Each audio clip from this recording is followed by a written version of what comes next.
कहाँ से शुरू हुआ मेरा कैपेसिटर? फराड, ठीक है, farad.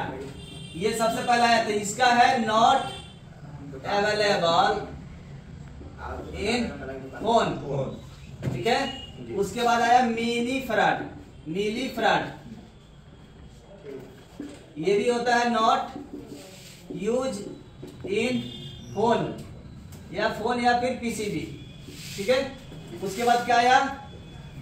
Micro farad, micro farad, इसको शॉर्ट में बोलते हैं यूएफ। इसके बाद आया पिको फराड, पिको फराड, इसको बोलते हैं शॉर्ट में पीएफ। इसके बाद आया नैनो फराड, नैनो फराड, इसका शॉर्ट नाम क्या है? एनएफ। ये तीनों होता है एस्केमेटिक कोडिंग, एस्केमेटिक कोडिंग, एस्केमेटिक कोडिंग या कोड कह सकते हो, कोडिंग। ये दो को होता है फराड और मिली फराड, हमारे फोन में नॉट यूज, नॉट यूज, ठीक है। बट ये 3 माइक्रो और पिको और nano farad use in mother phone, use in motherboard या पीसीबी। समझ में आ गया इतना?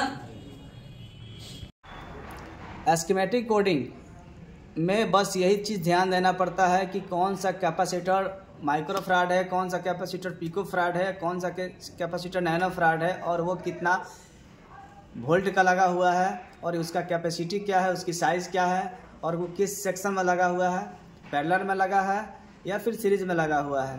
माइक्रो फराड सबसे बहुत इंपॉर्टेंट होता है हमारे मदरबोर्ड में। नैनो फराड या pico farad in case remove हो जाए या इसको रिमूव करने की आवश्यकता पड़े तो हमको कोई दिक्कत नहीं होता है। बट माइक्रो फराड एक ऐसा है मदरबोर्ड में इम्पोर्टेंट कैपेसिटर जिसको लगाना अनिवार्य होता है, और इसकी चेकिंग गारंटी होती है बाहर निकाल कर ही इसको हम मल्टीमीटर से चेक करते हैं। अगर ऑयल आ रहा है, वैल्यू उसका ऑयल आ रहा है तो वो ओके कंडीशन में है, ठीक है। यानी उस पर नो वैल्यू आ रहा है तो उस ओके कंडीशन में है।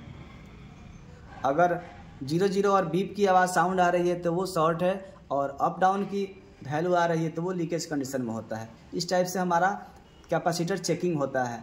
कभी भी हम कैपेसिटर को चेक करेंगे तो मदरबोर्ड से बाहर निकाल के ही चेक करेंगे, और उस मदरबोर्ड में भी शॉर्टिंग चेक करेंगे। हो सकता है मेरे मदरबोर्ड की उस सेक्शन को शॉर्ट बता रहा हो बट मेरा कैपेसिटर शॉर्ट ना हो, तो किस हालात में कोई भी कैपेसिटर 1 या 2 शॉर्ट ही होता है, बाकी सारे कैपेसिटर मेरा शॉर्ट नहीं होता है, तो हम बारी बारी करके उसको रिमूव करके ही चेक करेंगे। इस हिसाब से हम लोग कोडिंग जानेंगे, स्कीमेटिक से कोडिंग किस हिसाब से मेरा उस डायग्राम में कौन सा कितना पावर का कितना वोल्ट का कैपेसिटर लगाया है, नैनो लगाया है या फिर पिको लगाया है, ETC। ये होती है मेरी कोडिंग, स्कीमेटिक कोडिंग।